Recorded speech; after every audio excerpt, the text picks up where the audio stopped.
Shoddy continues to give me secondhand embarrassment because he keeps trying to make this friendship with Jayda happen. And every single time he does, he ends up getting slung around the house instead. Meanwhile, Landon and LynX actually gave us a good one-on-one fade. That fight had me fully entertained. But then here comes Poodie jumping in for his man, and honestly, I don't even know if I could blame him because Landon was looking good fighting. I see why Poodie was hopping around behind him like a dog in hate.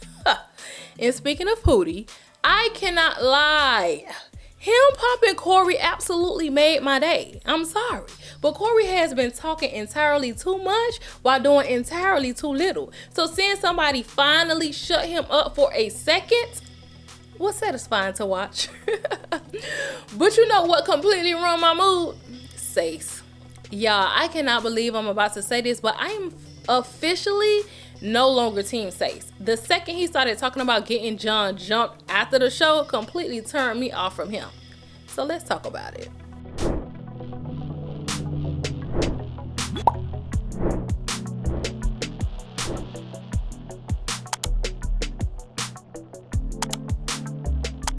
Good morning, good evening, good afternoon, whatever time you are watching this. Hey y'all, hey.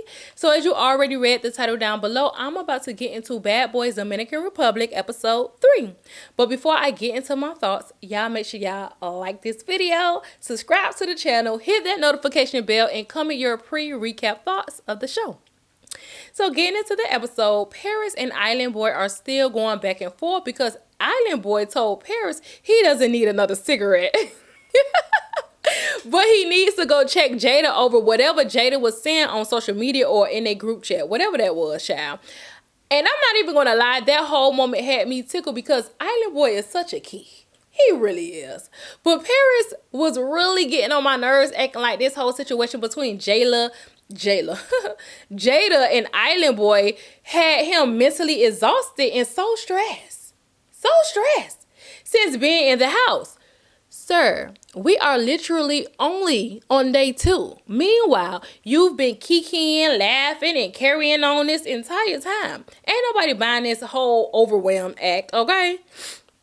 And man, I cannot stand John. I can't. But that man is funny as hell. Why did he yell out, somebody get him a cigarette? Talking about Paris walking around the house like he just, came back from war. Just dramatic for no reason. And then you got Check the Star, who wasn't even no better than John because he was sitting there co-signing everything Paris was saying. I cannot take none of them serious because this whole scene was literally hilarious to me. The way Paris was hooting and hollering around that house, you would have thought he was the one actually in the field fighting Jayda and Island Boy himself. So then Poodie, Landon, and Noel went outside to talk to Island Boy because, let's be real, they wanted to tea about whatever Island Boy was saying regarding Jayda. And honestly, Island Boy pretty much repeated the same thing he said before, which was that Jayda has been in a group chat talking about, setting Landon and Poodie up to fight each other. Now, I'm not going to lie. I actually believe Jayda said that because he definitely gives Messy Boots energy. He do. But at the same time, I don't think anybody needs to set up Landon and Poodie to fight because if those two want to get active, they're going to do it regardless. They both got that firecracker energy where it doesn't take much of anything for them to pop off. But while Island Boy is explaining everything, here comes Noel in the background talking about, that's crazy. Boy, hush, just being messy on purpose because you can tell he wanted Landon and Poodie to start looking at Jayda sideways. But Noel, you are not slick. And why are you even standing up in their circle like right after y'all just fought? Like you literally just fought them and now you all up on them like Noel ain't learned his lesson. And I don't think he planning on learning his lesson at this point. It's like, Noel, please move around with, that busted up, what he had, like a busted up eye or something. Move out the way. Just move, okay? So after that, we see Shoddy ready to run it back with Jayda again.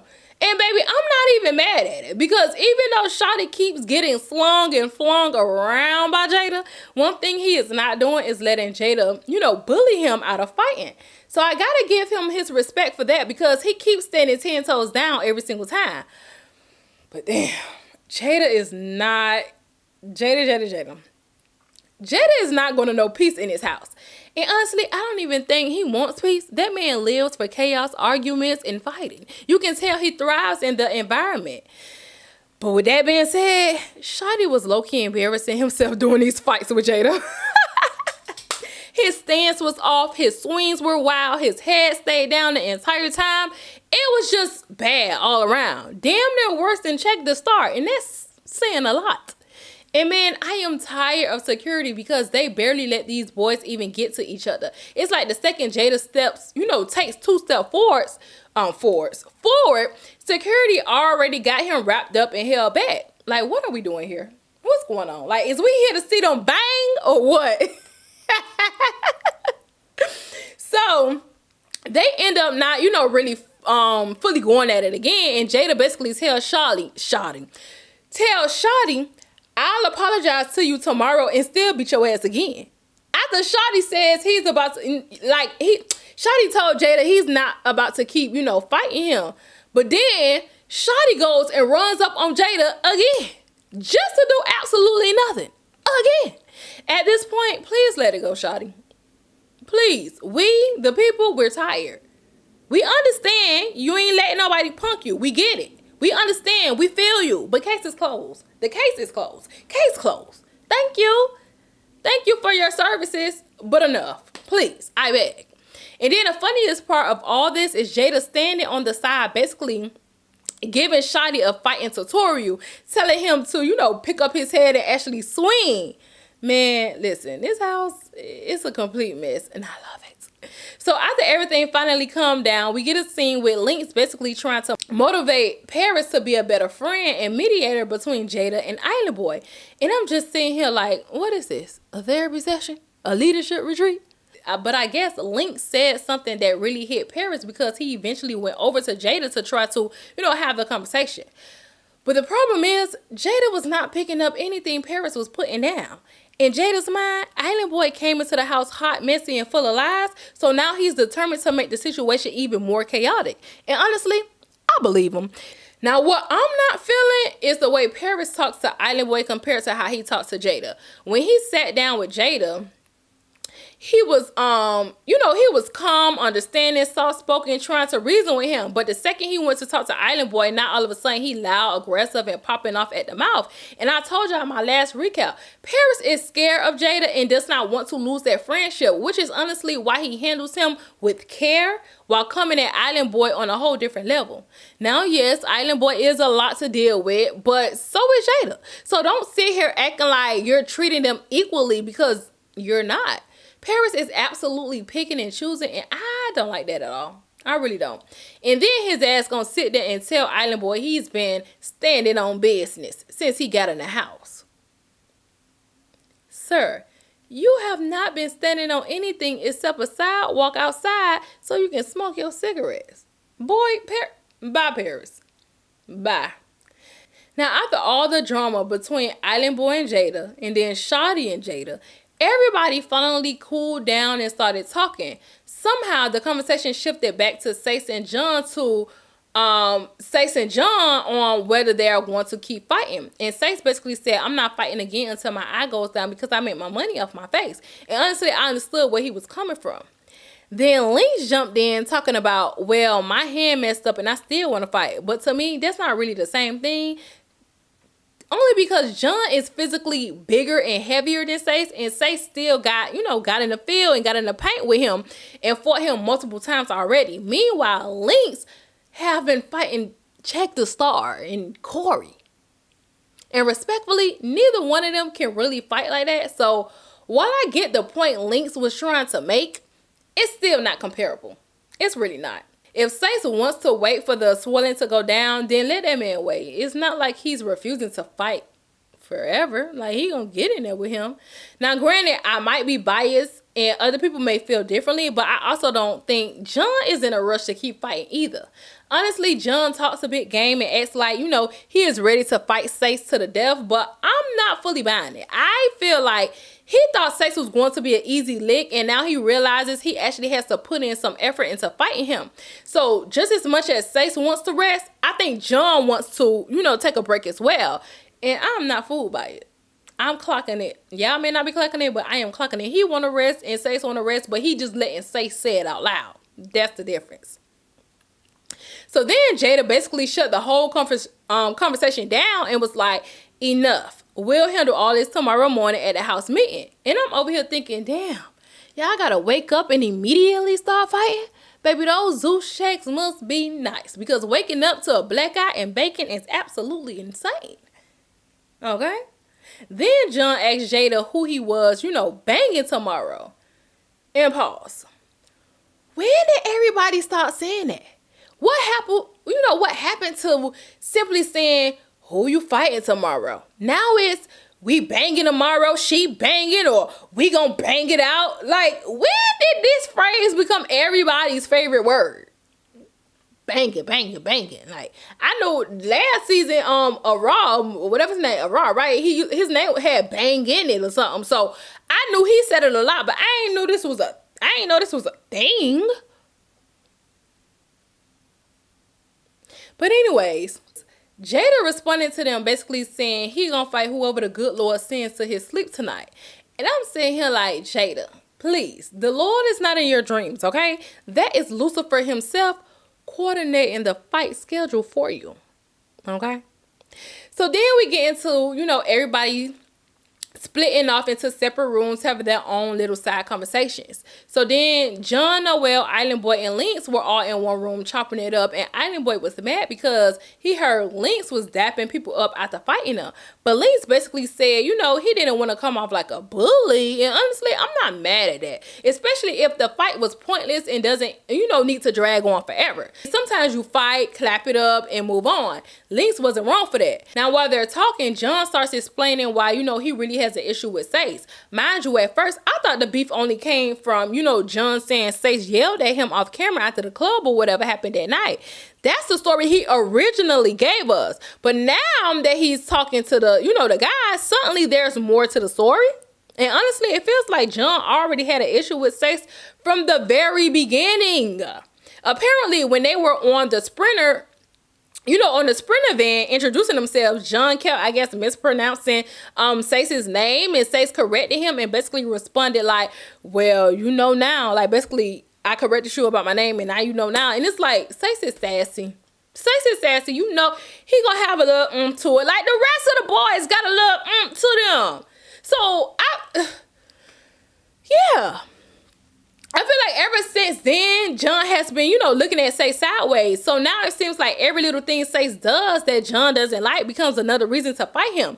In John's mind, I really think he already made Sace, his target for the show from day one.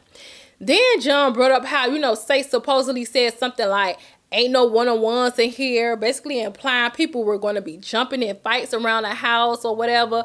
But here's my thing. John keeps saying Sace is talking like that, like somebody's gonna jump or he got somebody for him. Like, he keeps saying that, but we need receipts, because when the cameras are rolling, Sace be standing in the paint solo dolo every single time. So I don't know.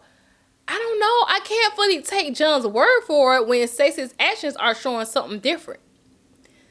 Now, these are my thoughts at first, but later in the episode, Sace does say something about jumping, and my whole thoughts change on Sace in this whole situation with John, and clearly John wasn't lying.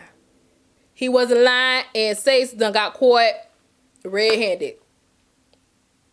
But we'll get into that. So staying on this scene, John starts complaining about Sace always adding his 2 cents into conversations. And I'm like, okay, John, now you're just nitpicking, because literally everybody in the house does that.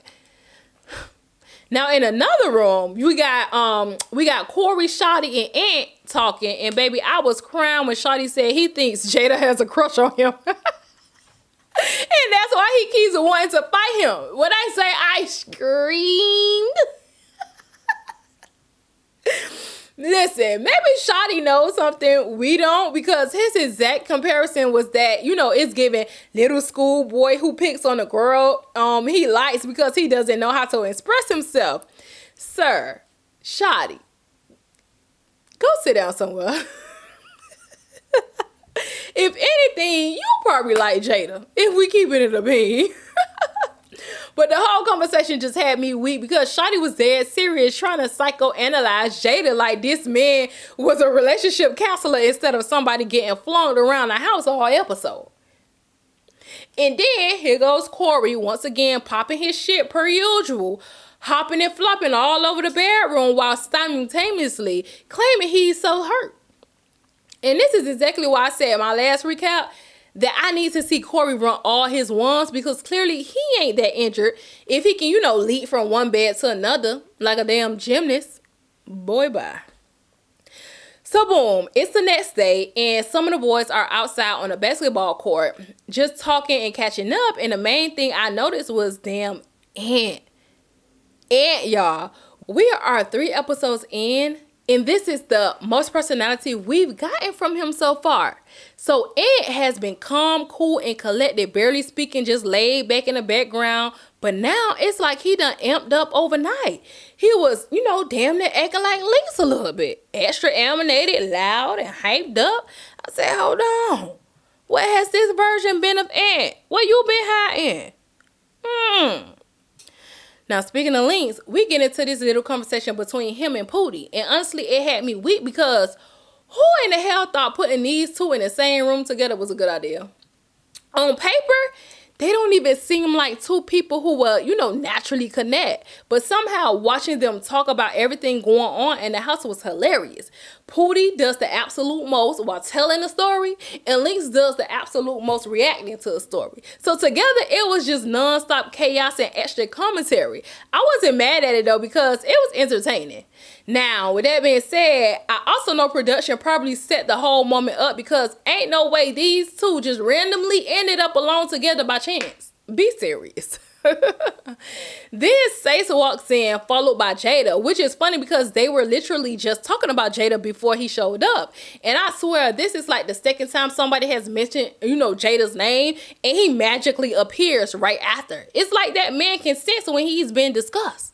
But honestly, anytime they start recapping fights or drama in that house, Jayda's name is automatically going to come up because he stays in some mess. That man has fought so much already that he's basically the main topic of every group conversation at this point. So then Poodie straight up, asked Jayda if he really told Island Boy that he wanted to instigate a fight between Landon and Poodie. And Jayda was basically like, no, I never said that. And if I did, I would have said it to y'all face. And Poodie immediately starts, kicking and agreeing with him. Like, yeah, you right. Yeah, you right. But me, personally, I don't know if I would have folded that fast, because what if Jayda is lying and Poodie just automatically believes him because he said it confidently? Nah. I would have been asking Island Boy for some, screenshots, voice notes, receipts, baby, something. Hello? Until then, Jayda would have been, getting a little side eye from me and Landon because, okay? Then everybody dispersed and Jayda went to make a phone call. And I'm not even going to lie, the only thing running through my head during the whole scene was how funny it would have been if Noel suddenly came downstairs and interrupted his call just to get a little revenge. But y'all, Noel probably tired of fighting Jayda at this point. And I do gotta say, they seriously need to, fix the whole phone booth situation, because if the viewers are supposed to, be listening in on the calls, then production needs to either, add captions or turn the volume up or, put the speaker close to the microphone, because half the time you can barely hear what's being said. If not, the phone booth is honestly pointless. So moving on, we see Island Boy, Paris, and Korri sitting around talking about the Jayda situation yet again. And at this point, okay, we get it. Jayda fighting everybody in the house. Next topic, please. Please. Of course, and then of course Paris starts, whining to Island Boy again about how he's hurt. He talking about how hurt he is because he feels stuck in the middle of everything. And I'm just sitting there like, Paris, you were not in the middle of nothing. You wasn't even breaking up the fight, mediating the arguments, or stopping anybody from, squaring up. So please stop acting emotionally exhausted over drama you voluntarily inserted yourself into. I genuinely do not want to hear another speech from him about the situation. Then Landon and John came outside with shots, and somehow Island Boy starts this chant talking about bad boys, all we do is take shots. Oh, bad boys, all we do is take shots. Bad boy. I don't know. I think I'm saying it wrong or right. I don't know, but he said that, and I'm sorry. It was not hitting for me at all. See, I barely could remember it. The spirit was there, but the execution, yeah, no. Somebody needs to go back to the drawing board with that one, okay? Then Korri starts talking about how even though his hand is supposedly hurt, he's still going to run his face because he got tricks up his sleeves. So this man pulls out a water balloon stuffed in a sock and then starts swinging it around like he unlocked a secret weapon. But honestly, what really took me out was his confessional look. It was giving low-budget, gay, anime villain meets discounted Dragon Ball Z character, and I'm sorry, it was not giving nothing. Like, whatever he thought it was going to give or supposed to give, it didn't. Like, literally at all. Korri really be trying his absolute hardest to create moments, and they keep falling flat for me every single time. And I think he's doing it on purpose to, be the talk of the town, but he's still, you doing all this and you still getting overshadowed. If nobody ain't beating your ass, you is not being talked about. If you ain't looking crazy, you are not being talked about. That's how irrelevant Korri really is, and he gonna blame it on his injury, but please. But anyways, then Landon lets everybody know, they're finally leaving the house and they're going to go jet skiing and do an obstacle course. And honestly, I was happy for them because they have clearly hit the point where being trapped in the house is making everybody miserable. The fighting don't even look fun for them anymore. And honestly, I get it. Don't fly me out to the Dominican Republic just to lock me inside arguing all day. Absolutely not. But then here comes LynX bursting outside, hyped up like always. And I genuinely thought he was about to go off on Korri. Meanwhile, Korri instantly starts copping pleas, talking about my hand hurt, my hand broken, my finger this, blah, blah, blah. But surprisingly, LynX wasn't checking for Korri like at all this time. Instead, he said Korri was getting spared because the person he actually wanted was Landon. And baby, I was shocked because wait a damn minute, where did this beef come from? What happened? So apparently Landon's messy ass allegedly took a picture of LynX and sent it to somebody outside of the cast, I guess. And the problem is Landon didn't realize that, the person knew LynX. So eventually the picture made its way back to him. And honestly, if that's true, I understand why LynX wanted to confront him. But now I'm confused because didn't production say they weren't supposed to have their phones? So how exactly was Landon taking pictures and sending it to other people in the first place? And why? Like, why? I don't get that. Now, with that being said, Landon denied taking the photo. So now I'm sitting here trying to figure out who is lying because something ain't adding up. But one thing Landon is going to do is eat somebody up in a confessional, okay? He low-key snapped on LynX while talking about the situation. And I can't lie, I got to give him that. He ate LynX up in that confessional. So then Landon keeps saying, I didn't take no picture of you, while LynX is like, yes, you did. I seen you do it. And LynX, I keep calling this boy LynX. It's just LynX. And LynX also said, he didn't say anything earlier because production had already threatened to send him home multiple times. And why? Why are they threatening to send LynX home? What the hell did he do? That man really don't even really be doing anything. Like, so what the hell? Why is they trying to send that man home? See, I don't like that. It's always some behind the scenes mess. We need a behind the scenes of Zeus. That's what we need. But forget all that, because eventually the arguing turned physical, or in their words, they started banging. And I can't even lie, Landon actually held his own during that, that first round. He was right up there with LynX. And low-key, this was a solid matchup because both of them are tall, skinny, and built like damn stick figures. So physically, it felt evenly matched. But then Poodie jumped into the fight, and I'm not gonna lie, I was confused. Landon did not even need his help, like, at all. And honestly, I felt like Poodie wanted a moment because there was absolutely no reason for him to jump in. Like, genuinely, what was the reason? Especially because him and LynX were literally just cool early in the house. Now suddenly you jumping him in a fight? Child. I cannot deal with the fake switch up behavior. I really and honestly and truly cannot. And this is exactly why I said earlier that production definitely has something to do with that random link up of LynX and Poodie bonding scene, because the interaction already felt forced. And now look, Poodie over there helping Landon beat up on LynX. I knew something about this setup wasn't authentic. Then Korri starts walking around whining about how everybody was peaceful until LynX confronted Landon, basically trying to paint LynX as a dark cloud over the group. Meanwhile, Korri is the one walking around looking like a tacky little storm cloud himself. And honestly, he needs to hush and go sit in a corner because his this little fake hand injury is the only thing saving him right now, and barely. But anyway, moving on from Mr. Irrelevant, LynX and Landon end up going at it for another round. And I can't even lie, I feel like LynX got the upper hand this time. He was, real close to throwing Landon into the pool. But, security didn't let that happen. And honestly, Landon better thank the heavens above that security was already standing in the water, because that fall could have been bad. Not to mention, everybody was slipping and sliding all over the wet pool deck. Anyways, I genuinely don't know why production thought letting them fight near the pool was a smart idea, because even security was struggling. I was here for Landon. I'm sorry. He was looking good fighting. Baby, Landon was looking fine, baby. Landon was looking fine, okay? He was looking real good. Hell, I see why Poodie jumped in. Sure, I might have jumped in too. My man looked that good fighting. So after the fight, here comes Korri again, trying to insert himself into the moment for absolutely no reason.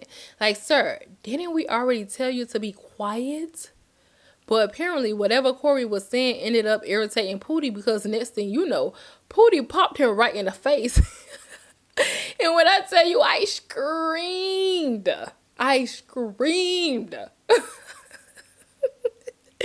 Because honestly, that's what Korri gets. That's what he gets. This whole time, Korri has been trying so hard to, suck up to Landon and Poodie, so, they would accept him into their little circle, and somehow he still managed to piss them off enough to get hit. That took me out. And the reason I found the whole thing funny is because you can tell some of the guys in the house are low-key trying to get cool with Landon and Poodie. For what reason, I honestly don't know, because I had never even heard of either one of them before this show. But clearly they came in with some type of, some kind of popularity, because people keep trying to, align themselves with them.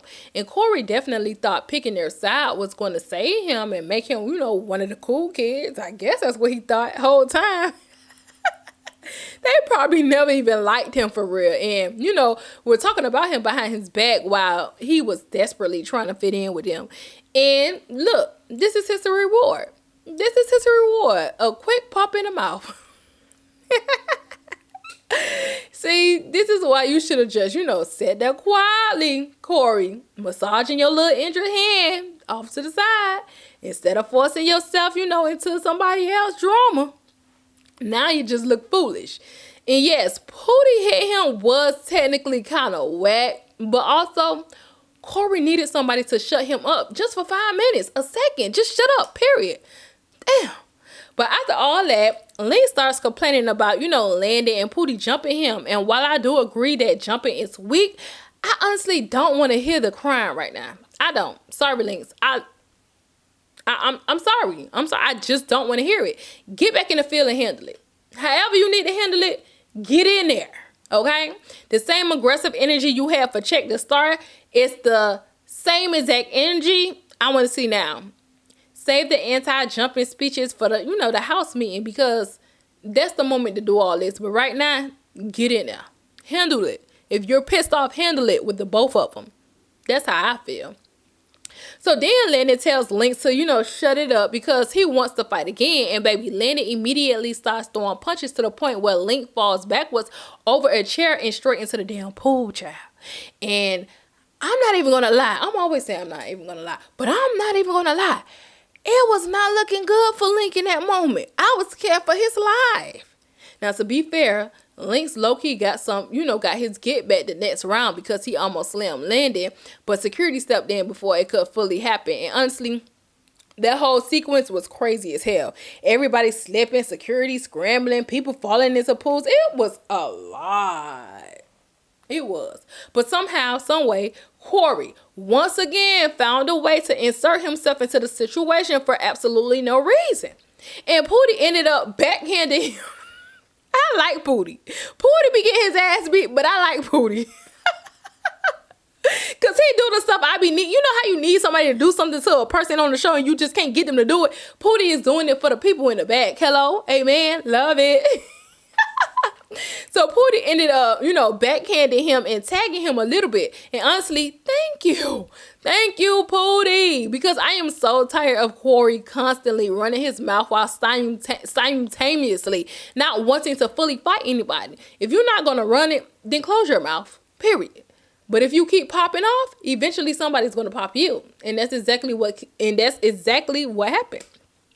So after all that, Sace and John start arguing because Sace called John out for not helping LynX while he was getting jumped, even though they supposedly cool with each other. But honestly, I could barely focus on the argument because Sace's eye looked so bad. Like, baby, please go put a cold, compress on that thing immediately because I could not stop staring at it. I couldn't. Then everybody finally leaves to go, do their activity. But while they're out in a sprinter van, Sace and John starts fighting again. And honestly, it was giving a tie, which is wild because Sace technically snuck John first. So, whatever.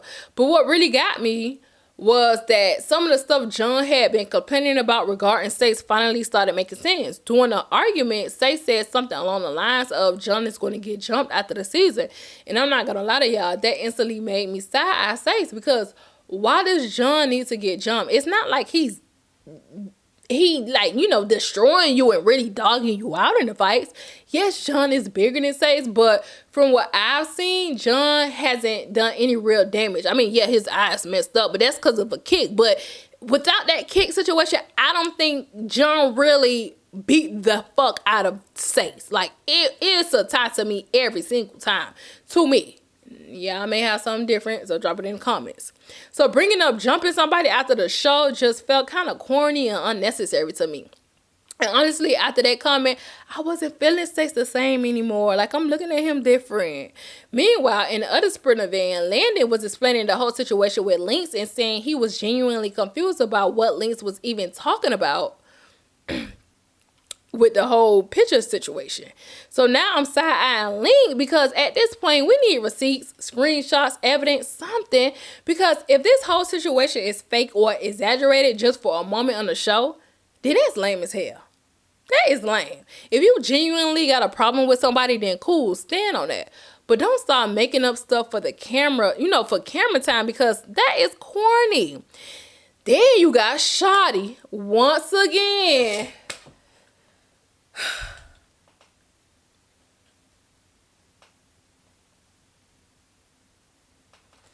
Shoddy once again sitting next to Jayda, asking him if he has a problem with him. And at this point, I need Shoddy to let it go.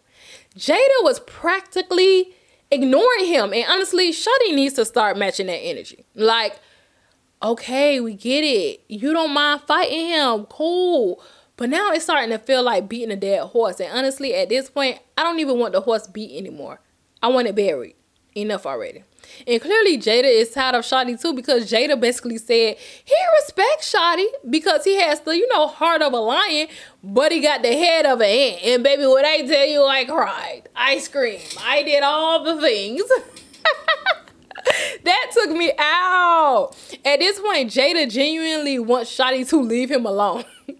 And I can't believe I'm saying this, but I agree with Jayda. I really do. Like, that's crazy because Jayda been pissing me off and he been doing too much, but I agree with him with this one. And honestly, Shoddy has been giving me, secondhand embarrassment this entire episode because it keeps coming across like he desperately wants approval from Jayda, Poodie, Landon, and the rest of the guys. And that sucks because Shoddy actually seems like somebody the audience would naturally like more if he would just stop trying so hard to fit in and have a moment, especially a moment with Jayda. It's just embarrassing at this point. My God. And the crazy thing is, he's not the only one doing it. Korri acts the same exact way. A lot of these boys seem more focused on trying to attach themselves to whoever they think is popular in the house instead of just being themselves. And it comes off really lame to watch. But with all that being said, I'm done yapping. I'm done. I done yapped it up too much, so y'all already know what to do. Like this video and show your girl some love. Comment your thoughts and let's discuss Bad Boys Dominican Republic. And last but certainly not least, subscribe and join the queen, baby. Bye.